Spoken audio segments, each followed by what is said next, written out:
Hi Gloria, how are you? Thank you so much for uploading your pictures. Excellent. Just looking at the whole thing straight away, excellent, and very encouraging to see that you're already getting involved in Lightroom, because we are in 2018 and there is no photography without Lightroom. There is no photography without post-production. So excellent. Just as important as your camera and your lens and your flash is what software you use to post-produce your photography. Okay, let's start. So this is your first picture, which is a third. It's called third. The goal was to have the golden section with the subject on the golden section. So this is actually quite complicated. It's actually quite complicated, the structure here, like graphically, and it leaves it because it's so complicated in a sense, with these diagonal lines going down. There's a third which is really not, it's not on a third. There's so many strong lines here that twist your mind from the third.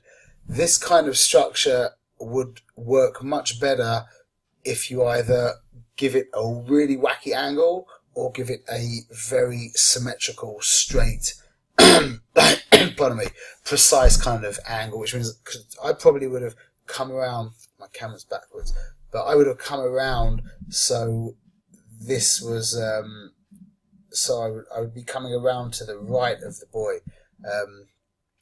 and just making everything probably perfectly symmetrical, or I would be coming all the way around close to the wall over here and giving a very strong kind of dynamic perspective, taking this picture. In regards to the third, he is on the third. Let's crop in a little bit, I think. This might make the wacky tensions a little bit easier on the mind. Okay, so look, he is on the third. He's moving his direction like we've learned. Our point of entry is his eyes. We move over this way. It creates a little bit of a jarring effect. Probably would have been better to have put him on the third, on this side, so to speak. So you came around to the right a little bit. Okay, good try. Let's go. So this is a gorgeous picture. This part isn't, but we'll get rid of that. But the light on his face. The truth is, this picture is called To Space. So let's just talk first. You nailed it. Great. He's looking into space, and our eye is moving, drifting over this way and coming back. The qualities in this picture, you for sure edited it. I think you've softened it a little bit. Maybe you added some grain. No, I think you just softened it a bit. What are your stats? Good stats. Great stats. This you lose from the picture. This you lose. These textures are beautiful. This is very, very. It's got a dynamic kind of passiveness to it, because you've got the colours very passive, and there is a kind of spirally feeling, but you have very strong vertical lines. You have soft contrasts. So all of those things, the soft contrasts and the kind of swirl, and the soft textures and the colours give it a very kind of relaxing feeling. But because it's a very vertical, because the lines are very vertical, that gives you a dynamic feeling. So it's very interesting. It does a lot to somebody emotionally, this texture. And this texture also adds a lot of energy, but in that kind of subtle way again. Now, the only thing I feel that could have been improved a teeny little bit, even though it's really an excellent picture. Let me crop it in. I'm sure we'll take this one into Lightroom. Let's see what else you've done, but this is really a special image. So this is a bit distracting, but we really need that, I feel.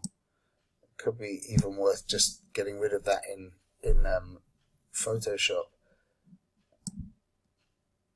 Let's have a look. Let's see 1 second. Let's take this out in Photoshop, because it's such an excellent picture that I feel that it should be given the right attention. Let's just do this quickly. Usually I don't go into Photoshop, like you know, but let's just see here, because it's definitely also a big part of photography, Photoshop. It's usually. We'll see. Let's see. Okay.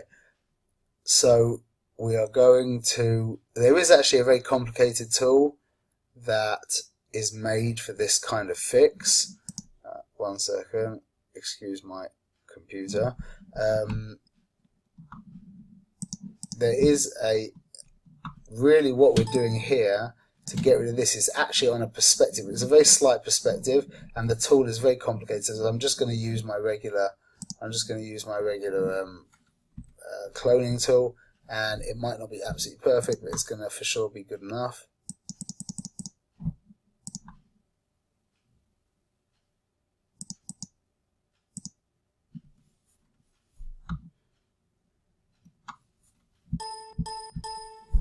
Second, we're nearly there. It really is. Well, this is really an excellent picture. It really is. The quality. We'll talk about it in a second, but the qualities of the actual portrait are excellent. That's going to be absolutely adequate. We don't need to go further than that. Okay, I'll just save those. Now it's back in Picasso. Ching, gone. Okay, and I would crop it something like this. Now, it's quite interesting to note that you might not think this. But you probably, afterwards you'll understand what I'm talking about, is that the orientation of your image actually adds a dynamic or passive feel to it. So cropping an image in a horizontal, in a panoramic, gives it energizes the image, but at the same time it creates a passive feel at the same time. So it's like what we said here is kind of like a passive energy, but it's not like they cancel each other out. You experience them both at the same time. It's quite interesting. Like when your kid hurts himself, you know, you can feel like lots of compassion and lots of anger that he went against what you said and he hurt himself at the same time. Same kind of thing. Anyway, the light on this child is beautiful. The hair, the quality of the quality of the texture, which is very soft, and the colouring is beautiful. All of this soft, it's like pudgy little boy. All of it's still just so beautiful, and it's so soft. But there's an intensity because he's looking. Okay, he's looking, and we said about the intensity in the background. So the whole image comes together excellently. In regards to the only thing that could have maybe improved it a teeny little bit, which I'm not sure, is and it probably wouldn't be in your power to do this anyway, is for him to be looking a teeny weeny little bit towards us, just a few degrees towards us, and it would make the light appear a little bit more formed. And it might, I'd have to see, but that's what I'm thinking. But excellent edit, and this is, this is definitely a picture for your website when you're ready to get your website together. Okay, excellent. Close face. So again, it's nice to see that you're using Lightroom. You will, I think, you'll appreciate as you keep going. Remember, it's all about practice. That's it. Period. Or full stop, as they say in England. This is very obvious. You see this like glow around his head? That, as Lightroomers, we are trying to always avoid. But stats are good. The light is great. It's really strong photography. Really, doing excellently. Fantastic. And then cropping in close, I think so this isn't really considered cropping in close in regards to a headshot. I would think, let's see, I think this is the actual picture anyway. Now, this is quite an interesting lesson that we learn. Excuse me. My phone, sorry. Okay. This is there's a very important lesson to learn from this. The point of entry into a face is the eyes. Okay? So we always look at the eyes first, like we've learned. Now, where does your eye go after the eyes? Your eye comes down, okay? Your eye comes down this way. So the direction of a face, the default direction for a face, unless the eyes are looking some direction or something else in the background, is downwards. Okay, so when you're taking a picture of a face, to make it feel like not jarring, that your eye is banging into the edge of the frame, you always need to leave a little bit more room at the bottom than you do at the top. Just like here, okay? So you can feel here, this isn't so bad. People do it maybe even closer sometimes, but you can feel that this is just a little more, this has a little bit of room to breathe, even though this one's got more room on the sides. Interesting point. Okay, focus. You nailed it. Excellent. Perfect.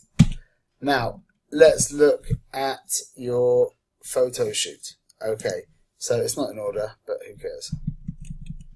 Okay. Good. Okay. Kid photography. It's rare, when I take pictures of children, it's rare that I'm not taking close-ups. The reason is, and this is my thoughts, but I think the people I've spoken to about also generally agree with this, is that a child's face is basically the most beautiful thing in the world, okay? Child's faces are more beautiful than trees and sky, and all the more so things like this and whatever. So it's always a good idea to be cropping in very close, really accentuating a child's face. That's not to say that every picture has to be in close, for sure, but to be concentrating generally on in-close pictures. This picture, although your camera has dealt very well with it, I'm very impressed with your camera. It's not a good place to be taking pictures. We're going to learn later on that the background is is too bright for the foreground, but your camera has done a much better job than I think my camera would do. He's a little bit underexposed, and I think I would generally crop in, but it's also not such a good time to be taking pictures because the light is so high. It would be better the light's a little bit lower, but the actual, now we've cropped in, it's a nice smile, drop underexposed, nicely posed, relaxed, good, Seda. Okay, so this shot we're not really gaining much from all of this stuff. In fact, we're gaining very little.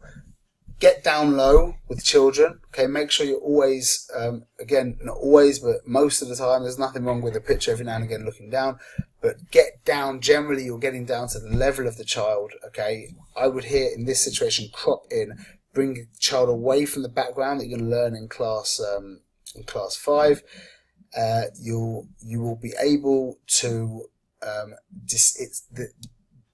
one of the other issues is that the tone of the background is similar to the tone of our subject, which means he's not popping out from the background.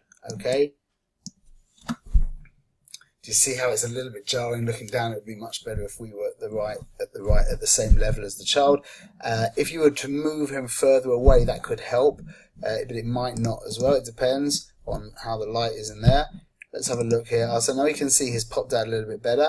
Generally, we're trying to keep our subjects away from the background. As things go clearer, you're going to look back at these pictures. There's just some very simple, as you learn the classes, you'll see there's some very simple rules, just like keeping the subject away from the background and getting down to his level, that are going to just make a massive improvement for your next shoot. This is how we get better. This is the only way of getting better. This is great. I'm very happy with this. This is fantastic. Okay, looking at this, cropping in a little closer. So you've got a dynamic tension coming off this way. Our point of entry is the eyes, obviously, coming this way. I think this would be a nicer shot of him looking straight at the camera. But definitely these are the kind of pictures I always take as part of my my routine pictures for a family shoot. I'll have the mother walk to the side and get the child to get the mother to get the child's attention. Okay, and okay. With vignetting, this is my own personal taste. I think I very rarely say that I never always, but I don't think I ever use a light vignette, okay? I feel that it becomes a bit obvious, and we use a dark vignette. It's also it's just, if it was dark, it would be too obvious as well. No one should be able to see that the edges of the frame have been darkened. No, except for a photographer would realize that. That's basically the goal. Okay, it's just the point of vignetting is to release your eye from the tensions created from lines intersecting from the edge of the canvas, and to help you focus more on the subject. Okay, so when you're using a white vignette, I find it generally does the opposite because you're concentrating too much on the actual vignette, but that might just be my own eye personally. Okay, cropping in a little closer, great moment, lovely, a lovely smile. You could go in Lightroom, you could go in and just clean up around his nose. I think it would make, redo this with a darker vignette, and I think you'll see a big difference. And did you accent the eyes? Maybe you did. Beautiful. Excellent. Let's take all we're going to do is just going to add a vignette. It's actually really apropos for what we just spoke about. I'm just going to add a vignette in this picture. I will do it. It's easier to add a vignette in Lightroom. Let's do this. Open with Lightroom. Just bear with me a moment.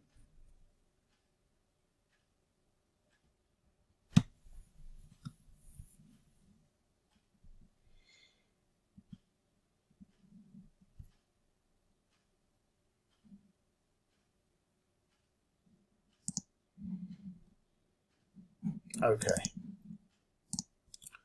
So there's really not that much to do at all. Like I said, this is an excellent professional shot. Really, you should be very proud of yourself for this. All I'm going to do, I don't want to warm it up. I don't want to cool it down. I don't need to soften it. I don't need to clarify it. The tones are all great. All I'm going to do is just add a slight vignette. And I'll show you where I'm coming from when it comes to a vignette. This is the kind of thing that we're talking about. From that, excuse me, to that. Really, really ever so slight. Let's just have a look before and after. Just from here to here. That's really where we're generally going with vignettes. Obviously there's exceptions to the rules, but that's my general rules for vignette. Okay, excellent. Looking forward to seeing what you do for us next week. And click like if you found this helpful. All the best.